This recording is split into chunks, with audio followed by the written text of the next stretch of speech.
Ce matin, nous sommes aujourd'hui le 2 avril. Combien il y en a qui sont contents qu'on est rendu au mois d'avril? Combien il y en a qui trouvent que ça ressemble au mois d'avril dehors? Aussi longtemps qu'on est à l'intérieur puis qu'on regarde à l'extérieur, ça va, mais dès qu'on met le pied à l'extérieur, on va se rendre compte que, oups, c'est comme si la température a oublié de s'ajuster avec la réalité de notre du calendrier. Mais ça viendra, ça viendra. Nous sommes le 2 avril. La semaine prochaine, nous célébrons la fête de Pâques. Et puis, ça sera une semaine vraiment spéciale. Nous aurons justement des baptêmes qui vont avoir lieu le vendredi saint. Nous avons une réunion spéciale. En tout cas, il y aura toutes sortes de choses tout à fait spéciales qui vont se passer pendant la semaine. Nous avons notre journée de jeûne et prière, justement, mercredi, le 5 aussi. Mais tout ça pour dire que le dimanche précédent la fête de Pâques, c'est aussi connu comme étant le dimanche des rameaux, c'est-à-dire l'entrée triomphale de Jésus à Jérusalem. Vous connaissez bien les passages où est-ce que ça nous en parle. Parce que cet épisode-là de l'entrée triomphale de Jésus à Jérusalem, c'est décrit dans les 4 évangiles. C'est pas juste quelque chose qui est perdu à quelque part dans un évangile, mais dans les 4 évangiles, Matthieu, Marc, Luc et Jean, l'épisode est relaté. De façon toujours un petit peu différente, mais quand même est souligné. Ça nous dit quelque chose à quel point c'était un événement marquant, central, significatif pour les disciples de Jésus. Que la semaine, le dimanche, avant même que Jésus soit accusé, arrêté, condamné, crucifié, puis ressuscité, qu'il y avait quand même cette mention qui était faite de l'entrée triomphale de Jésus à Jérusalem. Nous lisons d'abord dans l'Évangile de Marc au chapitre 11. Alors qu'ils approchaient de Jérusalem à la hauteur de Bethphagée et de Béthanie, près du mont des Oliviers, Jésus envoya 2 de ses disciples en leur disant, « Allez dans le village qui est devant vous. Dès que vous y serez entrés, vous trouverez un ânon attaché que personne n'a encore monté. Détachez-le et amenez-le ici. » Et puis là, Jésus donne des explications aux disciples de quelle manière ils doivent procéder. Si quelqu'un intervient et dit « Qu'est-ce que tu fais là? Tu n'as pas le droit, en tout cas, etc. » On saute toute la négociation et puis on arrive finalement au moment où est-ce que ça se produit. Au verset 7. Ils amenèrent l'ânon à Jésus et posèrent leur manteau sur son dos. Jésus s'assit dessus. Et beaucoup de gens étendirent leurs manteaux sur le chemin, d'autres des branches vertes coupées dans les champs. La foule, de la tête à la fin du cortège, criait « Hosanna! Béni soit celui qui vient de la part du Seigneur. Béni soit le royaume qui vient, le royaume de David, notre Père. Hosanna au plus haut des cieux. » Jésus envoie ses 2 disciples pour chercher un ânon. S'assoit dessus, les disciples mettent les vêtements sur la route, et puis il y a des gens qui mettent des branches vertes aussi coupées, puis tout le monde s'écrie « Hosanna ». Et ça, c'est l'entrée triomphale de Jésus à Jérusalem. Comme j'ai mentionné, c'était vraiment un moment significatif, un moment intense. Dans l'Évangile de Matthieu, au chapitre 21, on ne lira pas tout le détail, mais on voit ici une particularité qui est soulignée au verset 10. Quand Jésus entra dans Jérusalem, toute la ville fut en émoi. Et partout, on se demandait, qui est-ce? Toute la ville fut en émoi. Avez-vous déjà vu une ville en émoi, vous? Quand? Hein? Ah oui, dans l'ancien temps. Quand le Canadien de Montréal avait gagné, c'est ça? La Coupe Stanley. Toute la ville de Montréal fut en émoi. Peut-être toute la province de Québec était en émoi. Sauf le petit village gaulois. Patrie des Nordiques, qui se disait, ça aurait pu être notre tour. Bref, c'est ça. Toute la ville fut en émoi, mais on voit à quel point ça bouleverse, ça touche tout le monde, ça se parle, ça se jase. Les bureaux à Bethphagée puis à Béthanie Et à Jérusalem n'était pas organisé de la même façon que nous autres. Alors, c'est peut-être pas autour de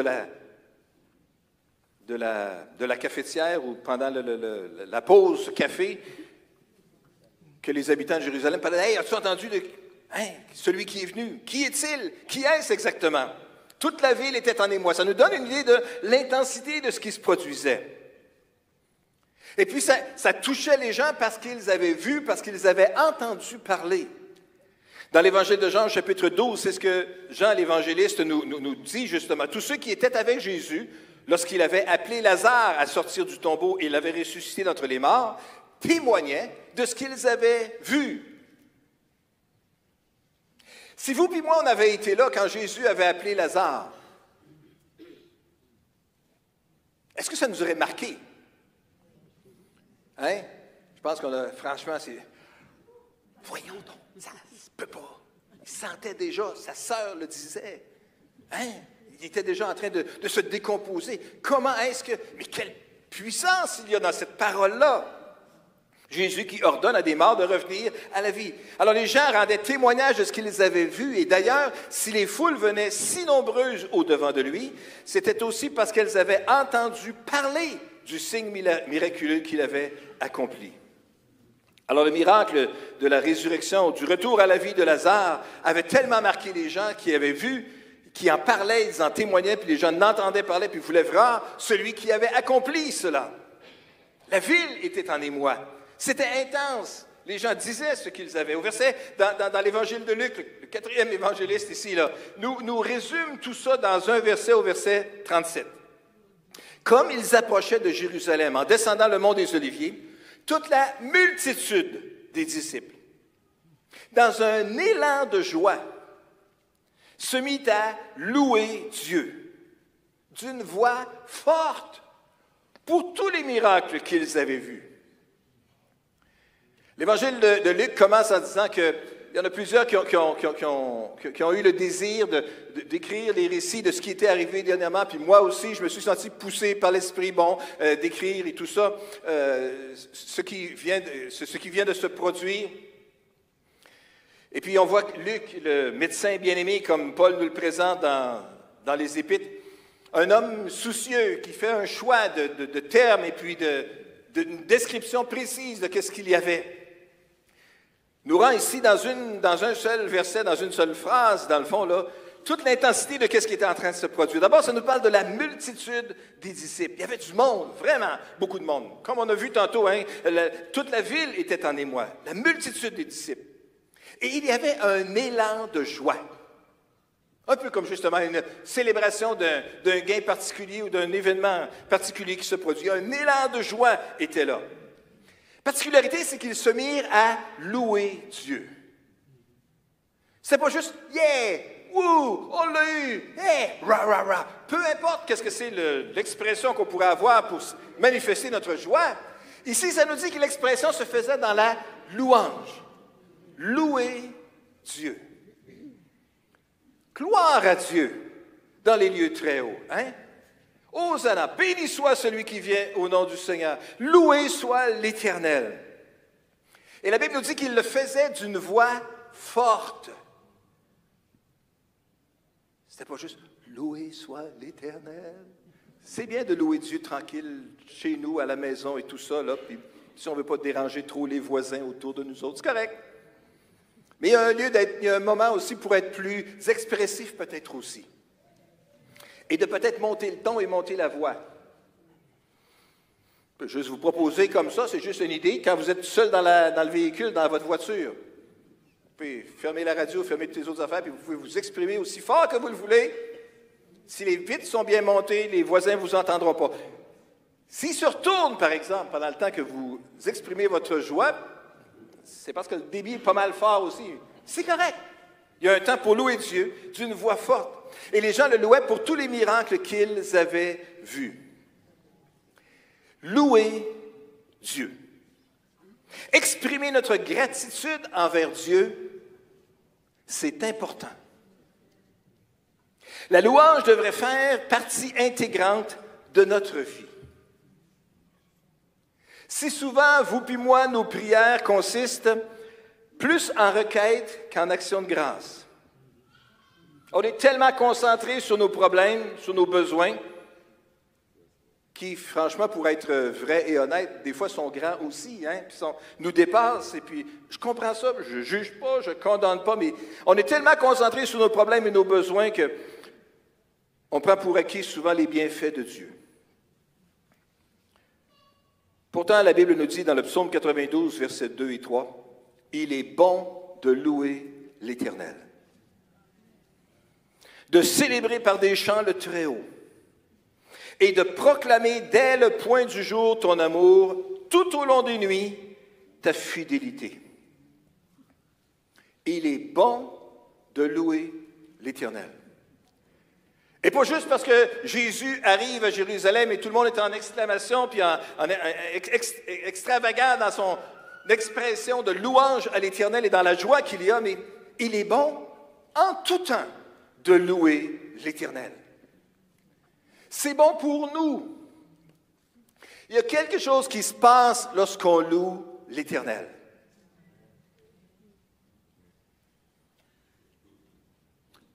On vient de terminer un temps de louange. Bon moment ensemble. Bénis Dieu, ô mon âme, hein?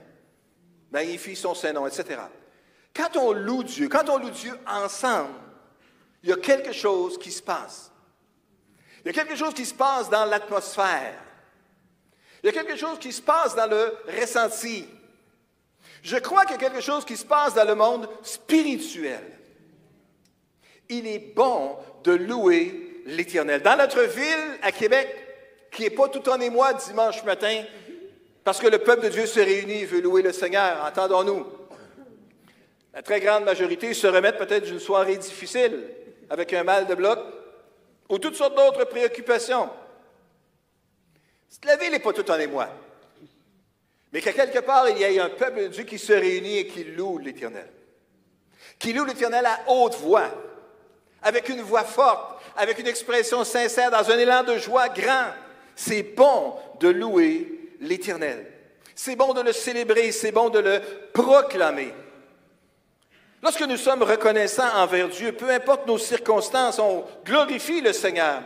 Mais nous pouvons aussi en profiter. Ce n'est pas juste bon pour l'atmosphère, ce n'est pas juste bon pour la ville, ce n'est pas juste bon pour les autres.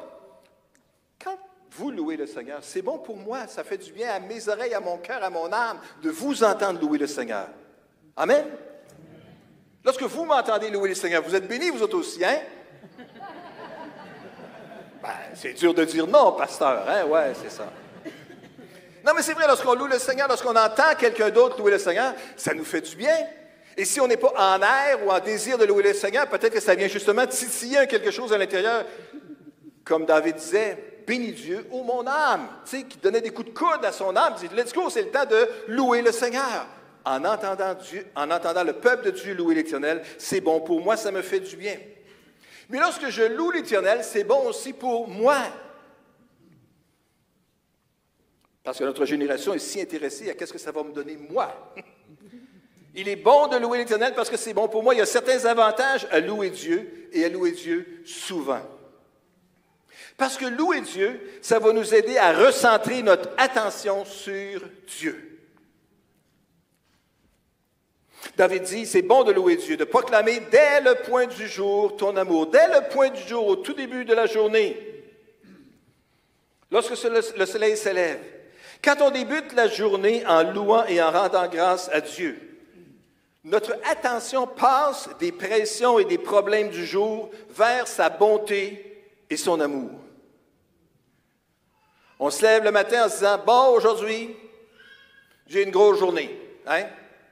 J'ai X nombre de voyages à faire de tel poids pour aller de tel endroit à tel endroit. Il faut que je passe par telle route, j'ai tel ci, j'ai tel ça. Ou bien non, j'ai tant de chaises à produire dans l'usine à chaises. Ou en tout cas, peu importe qu'est-ce que c'est qu'on fait comme travail, ou j'ai un tel rapport à donner. Ou oh non, j'ai telle personne à rencontrer. J'ai toutes sortes de choses qui peuvent mettre de la pression sur moi ou des problèmes du jour. Mais quand on débute notre journée, dès le point du jour qu'on manifeste notre amour envers Dieu et qu'on loue le Seigneur, ça change notre vision de l'affaire. On devient soudainement plus conscient de notre dépendance envers lui. On est plus reconnaissant pour son aide, pour sa force et pour son soutien. Ça nous aide pendant la journée. Et savez-vous quoi? David disait même, et tout au long des nuits, je dirai, je proclamerai ta fidélité. Ça ne veut pas dire de passer toutes les nuits, tout le temps à louer Dieu. Mais au moins le soir, peut-être avoir juste une pensée, un chant, une louange simple pour louer Dieu. Le soir, lorsqu'on exprime notre gratitude pour Dieu en se rappelant de sa fidélité, en le remerciant pour son soutien dans la journée, pour les petites choses qui nous ont aidés, ou les grandes choses, au lieu de se coucher en portant nos fardeaux, nous aurons l'esprit en paix et peut-être qu'on va être capable de dormir plus en paix. Il est bon de louer l'Éternel. C'est mieux que me mérer.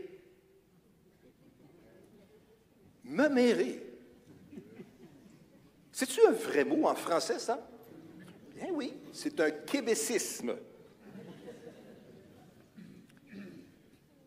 Alors, ceux qui sont moins familiers avec les québécismes, me mérer, ça veut dire bavarder, faire des commérages, raconter ce qui devrait rester secret, participer dans des placotages, me mérer, comme une mémère. Les Québécois n'ont pas l'exclusivité sur le mémérage universel. C'est quelque chose qui est là et qui est présent tout le temps et partout. En fait, même dans les Écritures, nous voyons ça. Hein? Ça parle de mémérer dans la Bible. Oui. Jacques, chapitre 3, regardons ça ensemble. La langue, aucun homme ne peut la dompter, c'est un fléau impossible à maîtriser, elle est pleine d'un venin mortel. Verset 9. Nous nous en servons pour louer le Seigneur, notre Père, et nous nous en servons aussi pour maudire les hommes, mémérer, pourtant créés pour être ceux qui lui ressemblent. De la même bouche sortent bénédiction et malédiction. Mes frères, mes sœurs, soyons inclusifs. Hein? Il ne faut pas qu'il en soit ainsi. Il ne faut pas qu'il en soit ainsi.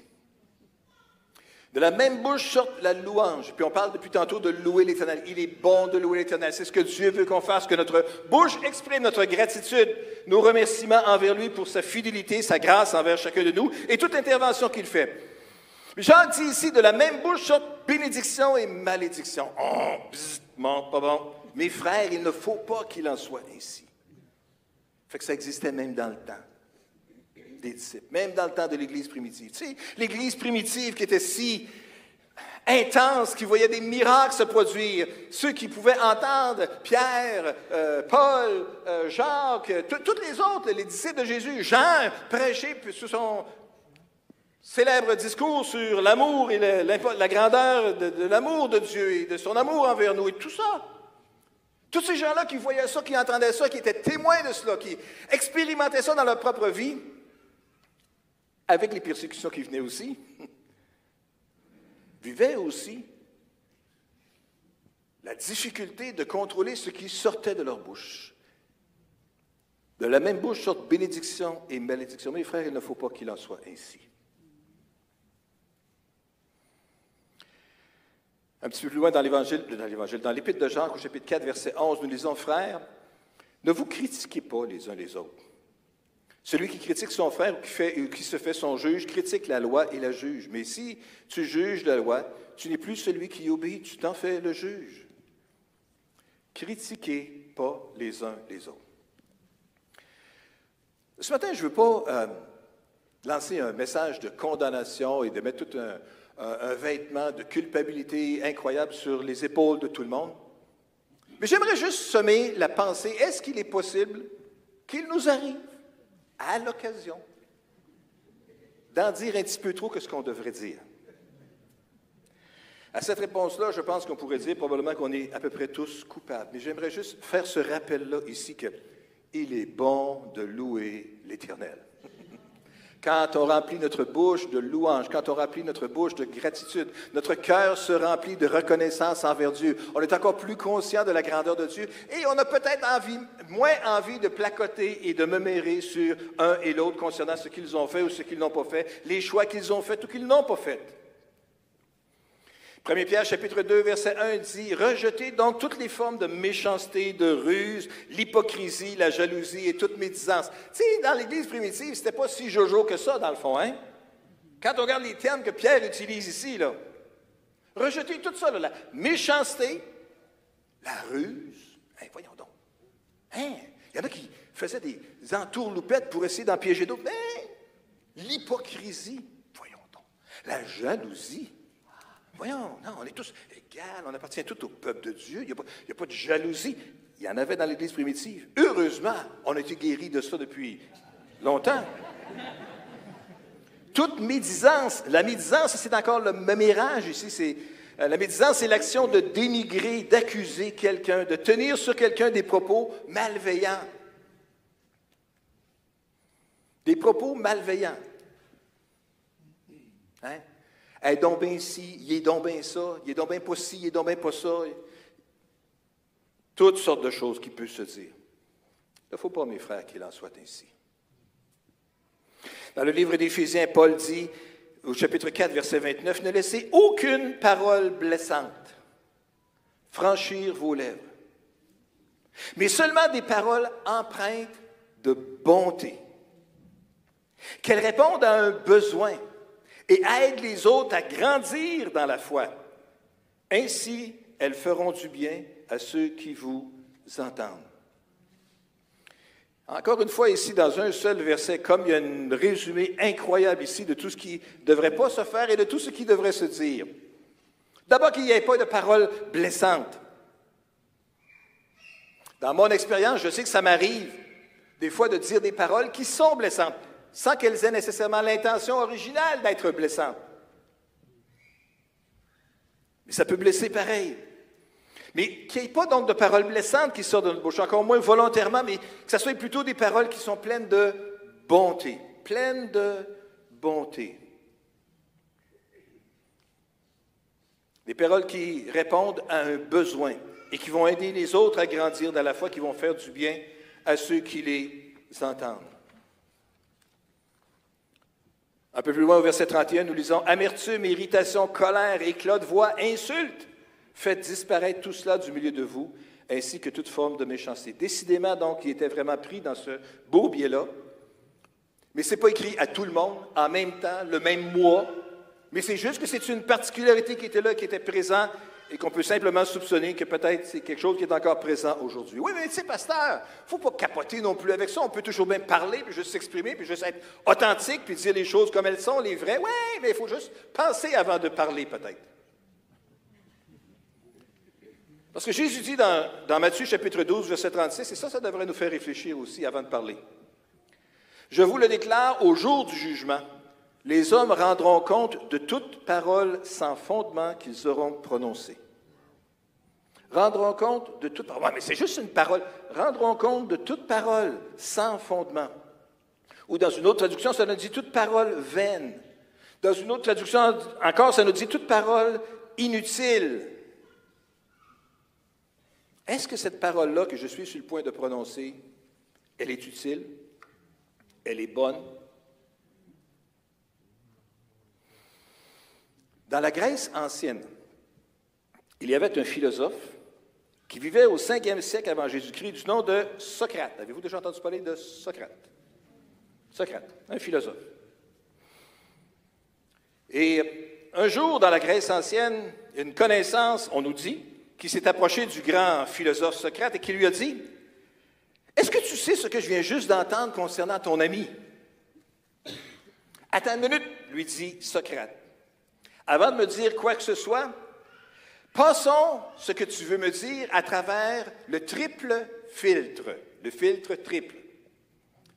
Triple filtre, l'homme demande, c'est ça, dit Socrate. Le premier filtre, c'est la vérité. Es-tu absolument certain que ce que tu es sur le point de me dire est vrai? L'homme lui dit, ben non, je viens juste de l'entendre et je n'ai pas eu le temps de faire toutes mes recherches. Hein? Puis même en faisant nos recherches, est-ce que les recherches sont source de vérité? Hein? Alors Socrate interrompt l'homme et lui dit, OK, alors tu veux me dire quelque chose et tu ne sais même pas si c'est vrai. Alors passons là à travers le deuxième filtre maintenant. C'est le filtre de la bonté. Est-ce que tu es sur le point de me dire, concernant mon ami, c'est quelque chose de bon?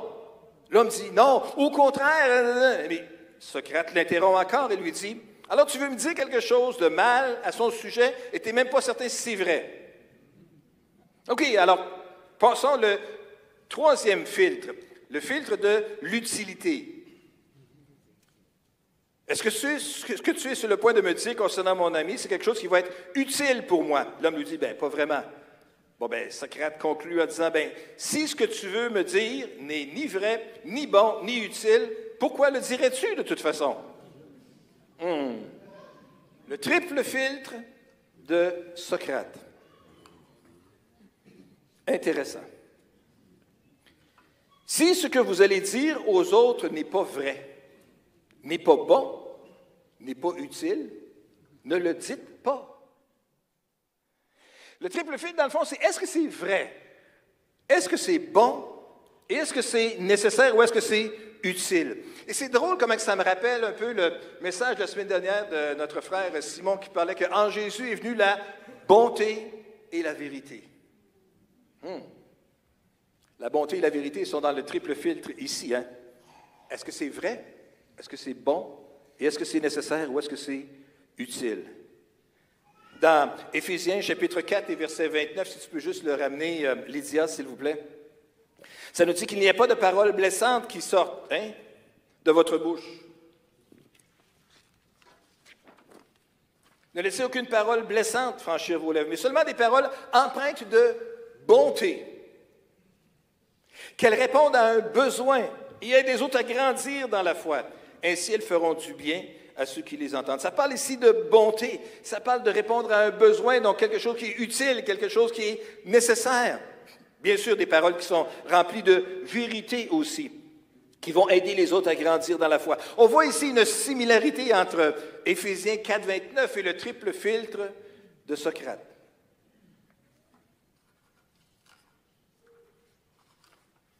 Triple filtre, c'est quelque chose qui serait peut-être utile qu'on puisse utiliser de temps en temps, vous et moi.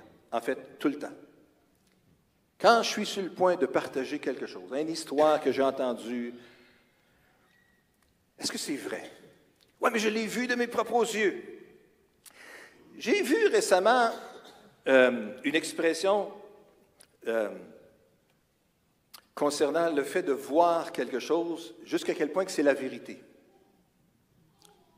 La personne disait, lorsque je suis témoin d'un événement, ça ne veut pas dire que ce que j'ai vu, c'est un fait. Ben voyons, je l'ai vu, un fait. C'est une perspective. Ah, OK. J'ai vu quelque chose, je sais que c'est vrai. Mais est-ce que c'est le fait complet? Non, c'est à partir de ma perspective. Si je suis témoin d'un accident entre deux véhicules, je pourrais pouvoir témoigner à partir de ma perspective. Ben lui, il a fait comme ça, puis lui, il a fait comme ça, puis ceci, puis cela, puis voilà, ça a fait bang, et puis voilà, qu'est-ce qui est arrivé. C'est la perspective de ce que moi j'ai vu à partir de l'endroit où j'étais, qui est peut-être une bonne perspective, mais qui n'est pas la seule perspective. Parce qu'alors que j'étais dans mon condo au 8e étage en train de regarder ce qui se passait à l'intersection, puis j'ai été témoin de l'événement, je n'étais pas dans la voiture ni de l'un ni de l'autre. Je ne savais pas d'où venait ni l'un ni l'autre, ce qui venait de se produire. Quel était le ton des conversations qu'il y avait dans le véhicule de A ou de B? Est-ce qu'il y a eu des interruptions? Est-ce qu'il y a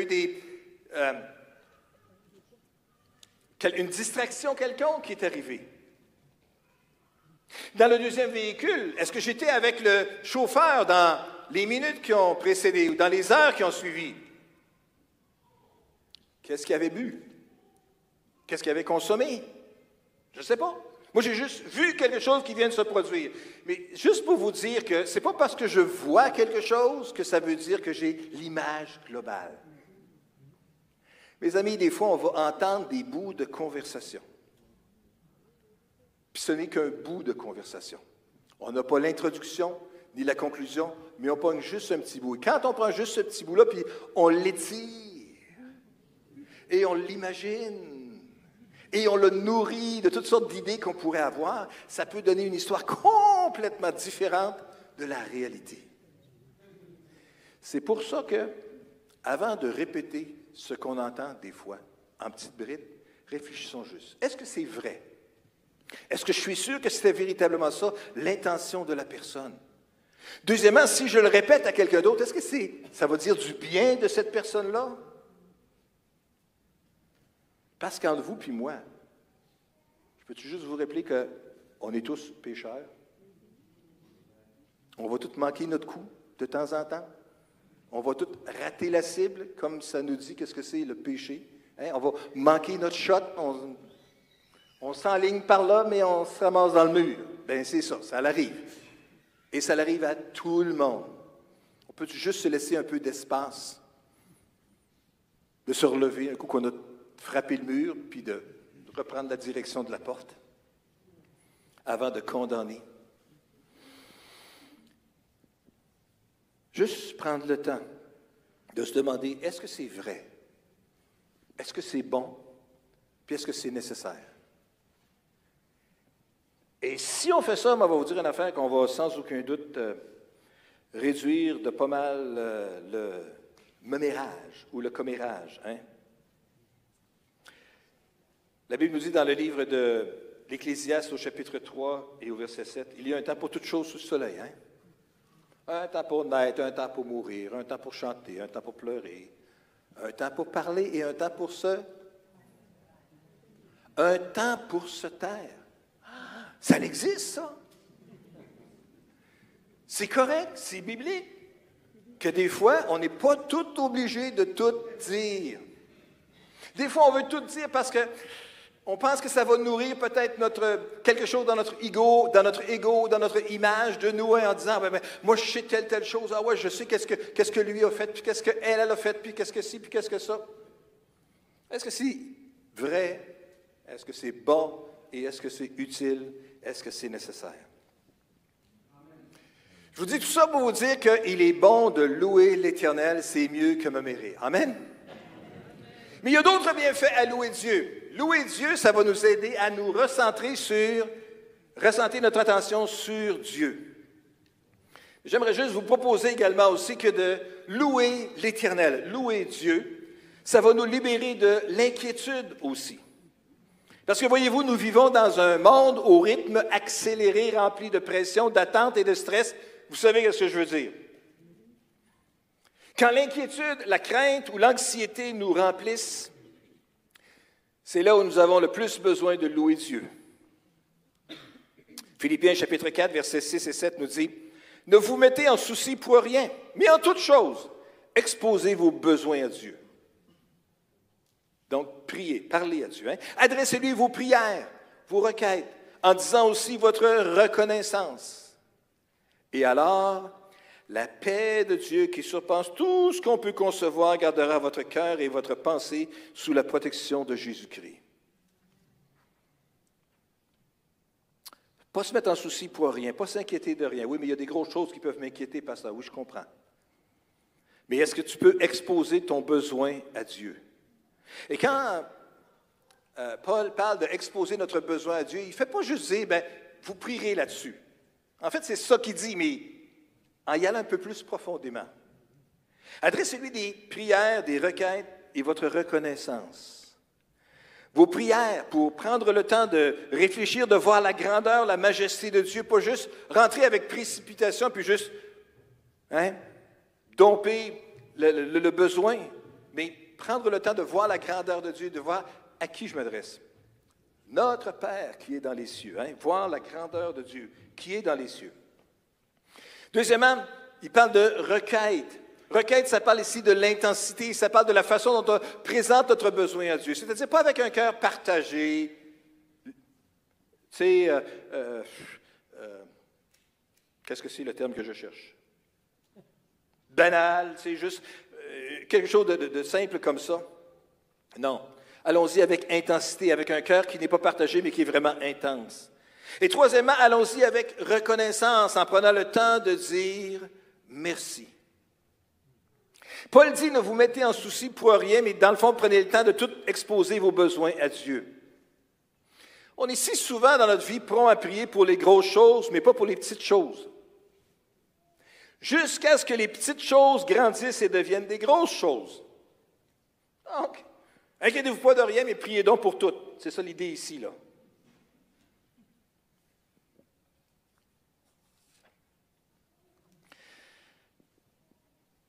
Lorsque nous présentons nos fardeaux, nos préoccupations à Dieu en le remerciant pour sa fidélité, la paix qui surpasse toute intelligence va garder nos cœurs et nos pensées en Jésus-Christ. Il y a un changement physique, mental, émotionnel, spirituel, psychologique qui s'opère lorsqu'on commence à verbaliser notre gratitude envers Dieu. Je vous le dis, il est bon de louer l'Éternel. Nos douleurs, nos peines vont se dissiper, l'agitation intérieure va cesser, notre esprit est rafraîchi, puis on va se réjouir dans le Seigneur. Quelque chose se passe lorsqu'on prie. La paix de Dieu, qui surpasse tout ce qu'on peut concevoir, gardera votre cœur et votre pensée sous la protection de Jésus-Christ. Gardera.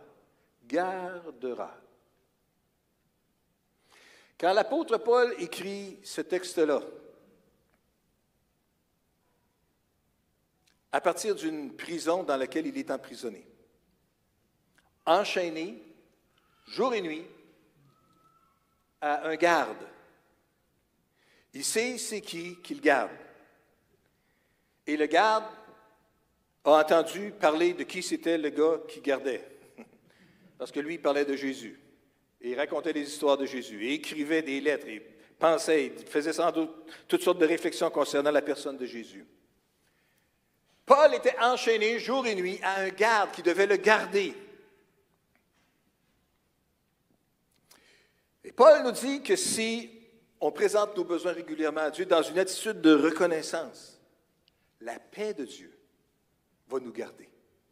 Le garde à qui qu'on va être enchaîné, ça va être la paix de Dieu. Combien qu'il y en a aimeraient être enchaînés avec la paix de Dieu? Que la paix de Dieu, un gros poteau dur, coulé dans le béton, 25 pieds dans la terre, ou 8 mètres si on veut, là.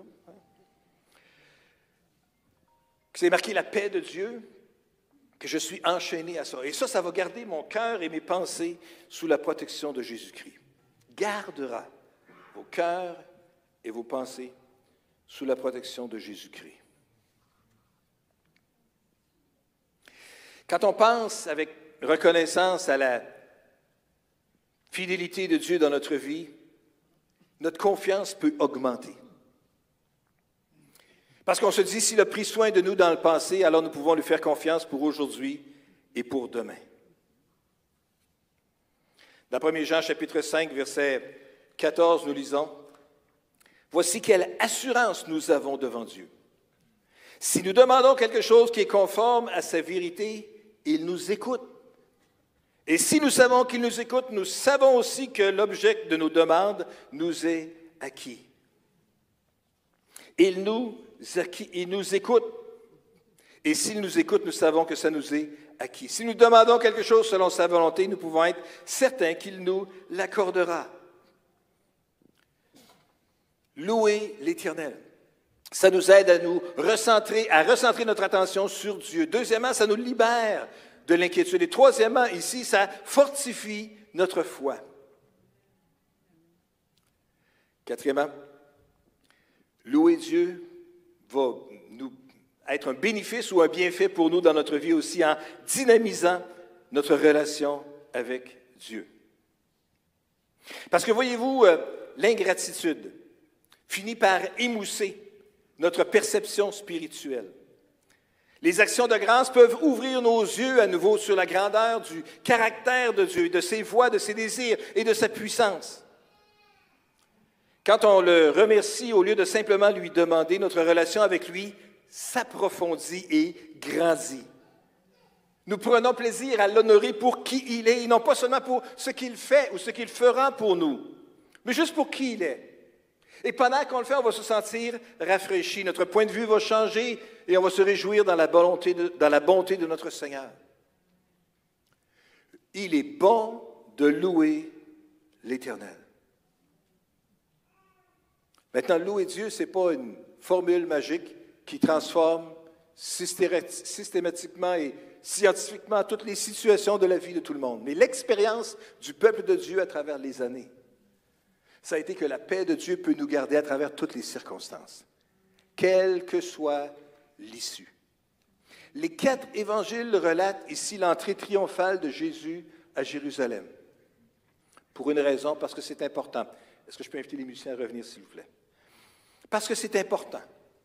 Parce que c'était significatif. Parce que c'était central sur ce qui était sur le point de se passer. Mais est-ce que je peux juste vous dire que le fait que la ville était en émoi et que tout le monde était tout étonné et réjoui et puis louait l'Éternel de vive voix ou de haute voix, ça nous dit avec une voix forte, ça n'a pas empêché l'arrestation de Jésus, la condamnation de Jésus, la crucifixion de Jésus. Ça n'a pas empêché rien de ça. Et ça n'a pas fait que ça a été nécessairement plus facile pour Jésus non plus dans les heures avant son arrestation, quand il était dans le jardin de Gethsémani. Père, s'il est possible que cette coupe s'éloigne de moi. Jésus n'a pas été plus délivré de ce moment-là d'angoisse extrême dans le jardin, parce que le dimanche avant, il y avait eu un grand temps de louange. Fait que la louange ne règle pas tout. Mais la louange, il est bon de louer l'Éternel. Ça fait du bien au cœur. Ça fait du bien à l'âme. Ça va accorder la paix de Dieu. Ça ne garantit pas le résultat à la fin que tout va toujours se produire comme ça, mais que peu importe quelle sera l'issue, ça pourrait juste nous assurer un chemin plus doux pour se rendre là. On a besoin de mise à jour régulièrement. Parce que dans notre vie de tous les jours, on finit par user notre âme, user notre esprit, user notre perception spirituelle. Et à force de l'usage, ça finit par amener à l'usure. La Bible, pas la Bible, mais le dictionnaire nous dit que l'usure suit un usage prononcé, c'est ça. Et des fois, mon cœur est usé. Il a besoin d'être recalibré, reseté, pour le repartir. Et ce qui va pouvoir l'aider, c'est de louer l'Éternel. Peu importe nos difficultés, nos épreuves, nous pouvons toujours le remercier de nous avoir créés, de nous maintenir en vie, de prendre soin de nous guider, de pourvoir à nos besoins, de nous aimer. Mais par-dessus tout, on devrait le remercier aussi pour notre salut, qui a exigé le sacrifice de son Fils pour nous. Lorsqu'on considère tout ce que le Père a fait pour nous, dans le fond, on n'a pas d'excuse pour être ingrat. La parole de Dieu est vraie, ça nous dit, il est beau, il est bon de louer l'Éternel. Frères et sœurs, louons l'Éternel. C'est tellement mieux que le mémérage. Amen. Prions ensemble. Seigneur, je veux juste te remercier pour ta grâce aujourd'hui et tes bontés. Te remercier que tu nous as donné à travers la vie, tu nous as touchés. Tu as permis qu'à un moment donné dans notre vie, là où nous étions, perdus, errants, rebelles, désobéissants, blasphémateurs, tu nous as touchés par ton esprit. Et tu as fait de nous tes enfants. Tu nous as pardonnés, Seigneur. Et tu nous as fait connaître le salut. Et dans ta grâce, tu nous as conduits vers des frères et sœurs qui étaient en mesure de nous soutenir spirituellement, de veiller sur nous, de nous entourer, de nous encourager. Seigneur, nous voulons te dire merci pour les frères et sœurs. Nous voulons te dire merci que tu nous as gardés jusqu'à aujourd'hui. Il y a eu des hauts et des bas, il y a eu des tournants à gauche et à droite. Mais Seigneur, aujourd'hui, nous sommes ici. Et nous voulons juste te dire merci de nous avoir guidés, de nous avoir gardés, de nous avoir protégés. Aide-nous maintenant, Seigneur, à continuer à te louer, à continuer à te célébrer, à continuer à tourner nos regards vers toi, Seigneur. Parce que toutes nos sources sont en toi, Seigneur. C'est de toi que viennent tous les dons parfaits, Seigneur. Tu es le Dieu qui accomplit des miracles, encore aujourd'hui. Et comme tu as relevé Lazare d'entre les morts, tu peux nous relever aussi dans les circonstances dans lesquelles nous nous trouvons. Seigneur, je te prie juste que ta grâce, que ton Saint-Esprit puisse intervenir. Je veux te prier en ce moment même, Seigneur, pour toutes les personnes dans cette salle ou en ligne qui souffrent d'avoir entendu un diagnostic mortel qui annonce que l'issue est la mort et qui maintenant doit juste gérer le temps qui reste. Seigneur, je veux te prier pour ces frères, pour ces sœurs, maintenant que tu puisses leur accorder ta grâce, de garder un cœur reconnaissant, en dépit de la menace réelle qui est là, et remettre entre tes mains l'issue de toutes choses. Parce que tu es le Dieu qui, malgré notre incompréhension humaine, est capable de faire concourir toutes choses à notre bien. Alors je veux juste te prier, Seigneur, pour ces frères, ces sœurs, que tu les entoures de ta grâce et que tu remplisses leur cœur de louange, que tu remplisses leur cœur de gratitude, que tu les aides, Seigneur, à remplir leur bouche, l'expression de leur vie, de louange et d'action de grâce, Seigneur, sur ta grandeur, sur ta puissance et sur ton autorité que tu as, Seigneur. La puissance de guérison que tu possèdes, Seigneur. On veut juste simplement remettre tout ça entre tes mains, au nom puissant de Jésus. Merci, Seigneur. Amen. Amen. Est-ce qu'on peut se lever ensemble ce matin? Est-ce qu'on peut encore exprimer notre louange à l'Éternel ce matin?